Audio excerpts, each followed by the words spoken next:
آپ اسٹیبلشمنٹ کے ساتھ کھڑے ہوئے؟ عمران خان اور اسٹیبلشمنٹ کی سوچ میں کوئی فرق نہیں ہے. جو مذہبی جنون عمران خان نے بھڑکایا یہ عین وہی ہے جو فوج نے چاہا اور جو شہباز شریف اب چاہتا ہے. طالبان کو کبھی عمران خان نے برا نہیں کہا ہے. ٹی ٹی پی کو جو اس ملک کی جانی دشمن ہے دعوت دی کہ آؤ ہمارے شہر میں اپنے دفاتر قائم کرو. طالبان کی فتح گورنمنٹ ہوئی گئی. تو انہوں نے کہا کہ غلامی کی زنجیریں آخر ٹوٹ گئی ہیں. عمران خان کو طالبان خان کہتے ہیں, وہ صحیح کہتے ہیں. تو اب اگر عمران خان دوبارہ آ گیا تو ویسے ہی ہوگا نا, ویسے ہی ادھر طالبان کا دور آئے گا. مگر عمران خان کے ہوش میں آنے کی مجھے کوئی امید نہیں دکھائی دیتی. یہ پنجاب ہے جو پورے پاکستان کے اوپر حکمرانی کرتا. ایک دراڑ پڑ گئی ہے اسٹیبلشمنٹ کے اندر, کیونکہ عمران خان بے حد مقبول ہے. جو فوج کا نصب العین ہے وہ عمران خان کا نصب العین. دونوں کے نظریات میں کوئی فرق نہیں ہے. ٹرمپ کا فینومینن ختم ہو جائے گا. اتنی وہاں مزاحمت ہوگی کیونکہ لوگ پڑھے لکھے ہیں نا. ناظرین آداب, علی وارثی ایک مرتبہ پھر نیا دور کے پلیٹ فارم سے آپ کے سامنے موجود ہے, اور آج ہمارے ساتھ جو شخصیت موجود ہیں پرویز ہود بھائی صاحب. سر بہت بہت شکریہ آپ نے ہمیں جوائن کیا. تو ڈاکٹر صاحب کے بارے میں میرا یہ ماننا ہے کہ پاکستان کی پچھلے 30-40 سال کے اندر اگر آپ دیکھیں, چاہے وہ ہم 1998 میں نیوکلیر پرولیفریشن سے ریلیٹڈ ان کے افکار ہوں, یا اس کے بعد جس موضوع پر آپ طالبانائزیشن, اسلامائزیشن کا پروسیس ہو, یا کوئی بھی ابھی سنگل نیشنل کریکولم, عورت مارچ, ہر موقع پر ہود بھائی صاحب جو ہیں وہ ایک طرح سے لٹمس ٹیسٹ ہیں پاکستان کے عوام کے لیے. اور جہاں پر وہ کھڑے ہو جائیں تو ہم کہتے ہیں کہ اپنے اپنے کمپس جو ہے وہ ہمارے, وہ کمپس ہیں ہمارا, کہ مورل کمپس جس کو کہتے ہیں. تو سر ایک ایشو آج کل جو ہے نا وہ ذرا تھوڑا سا مسئلہ ہے, اور میں نے اور بھی کچھ لوگوں سے اس بارے میں سوال کیا ہے. سر سوال یہ ہے کہ عمران خان صاحب پاکستان تحریک انصاف کے چیئرمین, پاکستان کے فارمر پرائم منسٹر, ان کی جو ایک بہت سے ہمارے جو لبرل دوست ہیں وہ یہ کہتے ہیں کہ جی وہ اسٹیبلشمنٹ کے ساتھ اس وقت کھڑے, اس کے سامنے کھڑے ہوئے ہیں اور اس سے لڑ رہے ہیں, اور ہمیں بہت دفعہ جو ہے وہ ایسا محسوس ہوتا ہے کہ وہ ان لوگوں کو, ہم جیسوں کو یہ سمجھانے کی کوشش کر رہے ہیں کہ تم جو ہے وہ اسٹیبلشمنٹ کے ساتھ کھڑے ہوئے ہو. تو آپ اسٹیبلشمنٹ کے ساتھ کھڑے ہوئے؟ نہیں, دیکھیے عمران خان ہم مانتے ہیں کہ بہت مقبول ہے, اور تمام سیاستدانوں میں سے ان کی مقبولیت سب سے زیادہ ہے. لوگ آنکھوں پر پٹی باندھ کر ان کے پیچھے چلنے کے لیے تیار ہیں. آپ نے دیکھا کہ ادھر اسلام آباد میں جو دھرنا ہوا تھا, ہر طرف سے لوگ آئے تھے, اور جو ان کے ساتھ زور زبردستی کیا گیا وہ بھی ہمارے سامنے ہے. لیکن افسوس سے مجھے کہنا پڑتا ہے کہ عمران خان اور اسٹیبلشمنٹ کی سوچ میں کوئی فرق نہیں ہے. ہم نے ان کے 3.5 سال دیکھے تھے, اور اس دوران ان کی جو اصلیت ہے وہ سامنے آئی تھی, جہاں انہوں نے عملاً یہ دکھایا کہ ان کو اسٹیبلشمنٹ سے ذرا بھی گلہ نہیں ہے. اب دیکھیے آپ کو اور مجھ کو گلہ کس بات سے ہے؟ ایک تو یہ کہ ان کے اتنے بڑے کاروبار ہیں, وہ اس ملک کو اپنی مٹھ میں لیے ہوئے ہیں. کبھی عمران خان کو آپ نے سنا یہ کہتے ہوئے کہ بھائی یہ تم کاروبار چھوڑو, یہ ڈی ایچ اے بنانا چھوڑو, یہ پلاٹس کی بھوک جو ہے یہ ملک کے لیے مہلک ہے, کہ یہ ملک تمہارا نہیں ہے, یہ ملک عوام کا ہے نا. میں نے تو کبھی یہ کہتے ہوئے نہیں سنا. پھر جو مذہبی جنون عمران خان نے بھڑکایا یہ عین وہی ہے جو فوج نے چاہا اور جو شہباز شریف اب چاہتا ہے, ذاکر نائک جیسے لوگوں کو بلا کر. ہاں, اور آپ نے واحد قومی نصاب کا ذکر کیا. ہاں, آئیڈیا تو عمران خان کا تھا جی, لیکن اس کو عملی جامہ اس حکومت نے پہنایا, اور اب جس زور و شور کے ساتھ اس پر عمل درآمد ہو رہا ہے اور جس سے ہماری نسلیں تباہ ہو رہی ہیں, تو اب بتائیے کہ ہم کیا عمران خان کو اینٹی اسٹیبلشمنٹ کہیں, جبکہ ان کے تمام تر کرتوت وہی ہیں جو اسٹیبلشمنٹ کے ہیں. اب میں سمجھتا ہوں کہ اور لحاظ سے بھی آپ دیکھ لیں, طالبان کو کبھی عمران خان نے برا نہیں کہا ہے. مجھے ایک کوئی واقعہ سنائے, خواہ وہ سوات میں جو قتل و غارت ہو رہی تھی فضل اللہ کے ہوتے ہوئے 2007 اس وقت تو وہ مکمل 101% ٹی ٹی پی کے ساتھ تھے. ایسا ہی بعد میں ان کو دعوت دی, ٹی ٹی پی کو جو اس ملک کی جانی دشمن ہے دعوت دی کہ آؤ ہمارے شہر میں اپنے دفاتر قائم کرو. جی ایسا ہی. اچھا چلیے, اس زمانے میں اسٹیبلشمنٹ بھی یہی سوچ رہی تھی, اور اسی لیے اب چلیے اب یہ کہ ٹی ٹی پی باز نہیں آئی, اب وہ فوجیوں پر ہی حملے کیے جا رہی ہے, پولیس پہ کیے جا رہے, روز کوئی 15-20 لوگ مرتے ہیں, ہلاک ہوتے ہیں, شہید ہوتے ہیں. یہ تو نقطۂ نظر کی بات ہے نا جی. لیکن کبھی عمران خان نے اس کی مذمت نہیں کی تھی, بلکہ جب کابل میں ان کی طالبان کی فتح گورنمنٹ ہوئی تو انہوں نے کہا کہ غلامی کی زنجیریں آخر ٹوٹ گئی ہیں, توڑ دی گئی ہیں.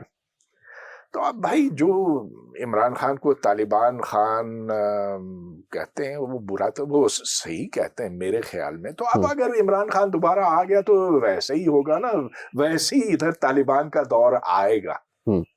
سر ابھی تو ریسنٹلی ایک پاکستان کے اندر اٹیک ہوا کراس بارڈر, جو کہ ٹی ٹی پی کی طرف سے کیا گیا, اور اس کے اندر افغان طالبان بھی موجود تھے, اور انہوں نے اٹیک کیا اور پاکستان نے اس کے بدلے میں ریٹیلیٹ کیا. تو عمران خان صاحب نے ریٹیلیشن کی مذمت کی. تو اور مجھے کوئی تعجب نہیں ہوتا کہ ایسے, کیونکہ ہر موقع پر انہوں نے طالبان کا دفاع کیا ہے, ہمیشہ یہ کہا کہ یہ تو امریکی سامراج کے خلاف لڑتے ہیں. ارے بھائی وہ آپ کے اسکولوں کو بموں سے اڑاتے ہیں, آپ کی خواتین کو بند کرتے ہیں گھروں کے اندر, آپ کی پولیس آپ کی فوج کے اوپر وہ حملے کرتے ہیں, اور پھر بھی آپ کہتے ہیں کہ جی وہ معصوم ہیں, وہ لڑ رہے ہیں جی امریکہ کے خلاف. ارے یار امریکہ اس خطے سے بھاگ گیا, شکر ہے کہ بھاگ گیا. اب کوئی ڈرون شرون نہیں ہوتے, اب تو ہوش میں آؤ. مگر عمران خان کے ہوش میں آنے کی مجھے کوئی امید نہیں دکھائی دیتی. اچھا سر, آپ نے ایک آرگومنٹ جو اکثر فارورڈ کیا جاتا ہے اس موضوع پر, وہ یہ کیا جاتا ہے کہ جو عمران خان صاحب کی ذات ہے وہ ایک ٹیمپرری چیز ہے, وہ چلی جائے گی, اور وہ جو انسٹیٹیوشن کے ساتھ ٹکر مار رہے ہیں جا کے, اور انسٹیٹیوشن کو جو ہے اس میں توڑ پھوڑ کر رہے ہیں, اس کی وجہ سے ہمیں دوبارہ سے اس کو ری بلڈ کرنے کا ایک موقع ملے گا. ڈو یو ریئلی بلیو کہ یہ it holds water this argument? دیکھیے بڑی دلچسپ بات ہے جو آپ نے کی نا. یہ پہلی بار ہم نے دیکھا ہے کہ پنجاب کی اسٹیبلشمنٹ, ہمیں یہ بات تو قبول کرنی پڑے گی کہ اس ملک کے اوپر دوسرے صوبوں کا کوئی اثر رسوخ نہیں ہے. یہ پنجاب ہے جو پورے پاکستان کے اوپر حکمرانی کرتا. اب پنجاب پر کون حکمرانی کرتا؟ یہ اس کی اسٹیبلشمنٹ ہے. پر اسٹیبلشمنٹ صرف فوج نہیں ہے, اس میں سیاست دان بھی ہے. اب یہ جیسے شہباز شریف, نواز شریف تھوڑا سا ہٹ گیا تھا, لیکن شہباز شریف اور جو پی ایم ایل این کے ہیں, اب ایک درار پڑ گئی ہے اسٹیبلشمنٹ کے اندر, کیونکہ عمران خان بے حد مقبول ہے, اور اس نے جو لارے دیے ہیں, اور جو اس نے یہ کہا ہے کہ ملک ڈوب رہا ہے. اب ہر ایک کو نظر آ رہا ہے کہ ڈوب رہا ہے. آئی ایم ایف کے پاس کتنی بار آپ جائیں گے, دنیا کے سامنے آپ خوار ہو گئے. مقابلہ کیجئے بنگلہ دیش کے ساتھ, انڈیا کے ساتھ. خیر انڈیا تو بہت بہت دور کی بات ہے, لیکن چھوٹے ملک جس کو ہم دھتکارتے تھے بنگلہ دیش, وہ ہم سے آگے نکل گیا. تو اب لوگ سوال کرتے ہیں کہ ایسے کیوں ہوا. اسٹیبلشمنٹ اندر سے ٹوٹ رہی ہے, اور اس میں سمجھتا ہوں کہ عمران خان کا بہت بڑا کردار ہے, اور اسی لیے فوج نے اس کو بہت اپنے لیے خطرناک سمجھا, کیونکہ فوج کے اندر دراڑیں آ گئی ہیں. فیض حمید تو ایک اس کا اس کی ایک مثال ہے. لیکن آپ پوچھیں کسی کرنل, کسی بریگیڈیئر سے, تو کچھ تو ہیں, چھپاتے ہیں, لیکن ہیں عمران خان کے ساتھ. تو جو 9 مئی کو ہوا تھا وہ ظاہر ہے کہ اندر کی بغاوت تھی, اور اس سے فوج بہت ڈری ہوئی ہے. اچھا سر, لیکن ایٹ دا سیم ٹائم یہ بھی ایک خوف ہے وہ یہ جو کہ اس کو کہہ لیجیے کہ میں بھی اس کے بارے میں اگر سوچتا ہوں تو میرے دماغ میں بھی یہ بات آتی ہے کہ کیونکہ عمران خان صاحب جو ہیں وہ ماضی میں چین کی مثالیں دیتے رہے ہیں, سعودی عرب کی مثالیں دیتے رہے ہیں, ایران کی مثالیں دیتے رہے ہیں کہ یہ بڑے اچھے نظام ہیں. تو اگر وہ, اور آپ نے ٹرمپ کے ساتھ ان کو کمپیئر بھی کیا اپنے کالم کے اندر, تو یہ بتائیے کہ اگر عمران خان صاحب جو ہے وہ انسٹیٹیوشن کو, لیٹ سپوز ہمیں ایک نون ڈیول ہے جس کو ہم پچھلے 70 سال سے جانتے ہیں, اس کو گرانے میں کامیاب بھی ہو جاتے ہیں, but then he goes on to form a one party state kind of system. تو اس میں کیا آپ کو لگتا ہے کہ یہ ایک سیریس خدشہ ہے, یا آپ کو لگتا ہے کہ نہیں یہ اتنی زیادہ بھی کوئی اتنا کمپیٹنٹ نہیں ہے وہ؟ نہیں, عمران خان کے دیکھیے, فرض کیجئے کہ اڈیالہ جیل سے کل عمران خان چھوٹ جاتا, کیا کرے گا؟ بالکل وہی کرے گا جو پہلے کرتا رہا. اور اس کا مطلب یہ کہ پاکستان جس سمت چلا ہے اسی سمت چلتا رہے گا. بنیادی طور پر ایک ملک کی ترقی کا دار و مدار اس کی سیاست کے اوپر نہیں ہوتا, اس کے کلچر کے اوپر ہوتا ہے. تو دیکھیے چین میں مختلف ادوار آئے ہیں, پہلے سخت کمیونسٹ ماؤ کے زمانے سے لے کر آگے پھر یہاں تک کئی حکومتیں بدلی ہیں, مگر ان کا جو نیشنل کلچر ہے وہ محنت کا ہے, وہ سائنسی ہے. اور وہ ممالک جو سائنس کی رسی تھامے ہوئے ہوتے ہیں, حکومتیں یہ ہوں یا وہ ہیں, لیکن ان کی ترقی بدستور جاری رہتی ہے. اب میں بنگلہ دیش کی آپ کو مثال دوں تو ہاں, حسینہ کے جانے سے اب ادھر کافی ایک اضطراب, سیاسی اضطراب آپ کو نظر آتا ہے. مگر میں دعوے سے کہہ سکتا ہوں کہ بنگلہ دیش اپنی ترقی کی راہ سے ہٹے گا نہیں. ہاں, کچھ مشکل ادوار آ سکتے ہیں وہاں پہ, لیکن جب لوگ فوکسڈ ہوتے ہیں ایک نیشنل گول پہ, نیشنل گول کیا ہوتا کہ ملک ترقی کرے, کہ وہ نظریاتی نہ ہو. بنگلہ دیش کا کوئی نظریہ نہیں ہے, بالکل. چین کا کوئی نظریہ نہیں ہے, امریکہ کا نظریہ کیا تھا؟ کیپٹلزم تھا, لیکن اس سے بھی وہ پیچھے ہٹ گئے نا. بنیادی نظریہ ہونا چاہیے ترقی, خوشحالی. جو اس ملک کے عوام ہیں, اس ملک کے شہری ہیں, جب وہ اپنے حالات سے خوش ہوں گے, یہ اس ملک کی کامیابی کا پیمانہ ہے. لیکن سر اب فائنل میرا یہی پھر کوشچن ہے کہ کیونکہ آپ نے کلچر کی بات کی, تو مذہبی جو ایک یہاں پر انتہا پسندی ہے, اور کلچر میں ایک چیز شامل ہو گئی ہے کہ آپ کو جو ہے وہ ایک مشین ہے جس کے اوپر کوئی سٹیکر لگا ہوا ہے, اس کو اتارنے پر آپ بندہ بھی مار سکتے ہیں اور فیکٹری بھی جلا سکتے ہیں اور کئی چرچ جلا سکتے ہیں. تو ایسی صورت میں آپ کو کوئی ایسی, کیونکہ ری انفورس ہی کر رہے ہیں نا عمران خان وہ تمام جو خیالات آلریڈی پاپولر ہیں پبلک میں, ان کو ری انفورس کر رہا ہے. آپ کو کوئی ایسی امید, کیونکہ میں انجینئر محمد علی مرزا صاحب ایک ہوتے ہیں, تو انہوں نے کہا کہ ان سے پوچھا کسی نے کہ کتنا ٹائم لگے گا ٹھیک ہونے میں, تو انہوں نے کہا 500 سال لگیں گے میرے حساب سے. تو آپ کے خیال میں do you see any changes coming in institutional اور ان پبلک تھنکنگ, یا اے آئی اور ٹیکنالوجی کی ایڈوانسمنٹ جو ہے وہ کوئی تبدیلی لا رہی ہے, یا مزید ہم اندر گھٹتے جا رہے ہیں؟ یہ اے آئی سے کوئی فرق نہیں پڑے گا. بنیادی بات یہ ہے کہ عمران خان وہی کر رہا ہے جو فوج چاہتی ہے. جو فوج کا نصب العین ہے وہ عمران خان کا نصب العین. دونوں کے نظریات میں کوئی فرق نہیں ہے. اچھا, اب کیا 500 سال ہمیں لگیں گے اس دلدل میں سے نکلنے کے لیے, یا 100 سال لگیں گے؟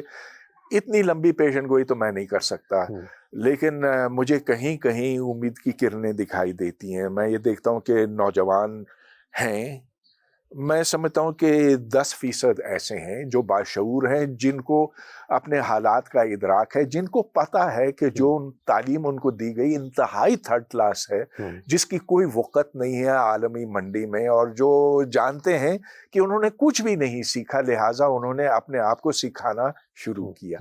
تو میں دیکھتا ہوں کہ کالج کے اسٹوڈنٹس, یونیورسٹی کے اسٹوڈنٹس کچھ پڑھتے ہیں, کچھ سوشل میڈیا کے ایسے ذرائع کی طرف رجوع کرتے ہیں جس سے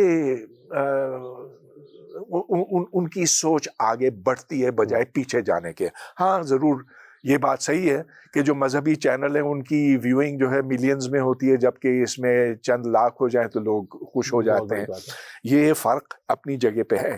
لیکن دیکھیں جو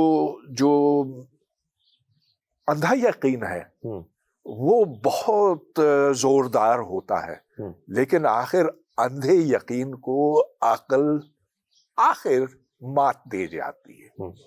یہ ہم نے یورپ میں دیکھا. کبھی الٹ بھی ہو جاتا ہے جیسا کہ امریکہ میں ہوا ہے ٹرمپ کے آنے سے، مگر آپ یقین جانیں ٹرمپ کا فینومینن ختم ہو جائے گا.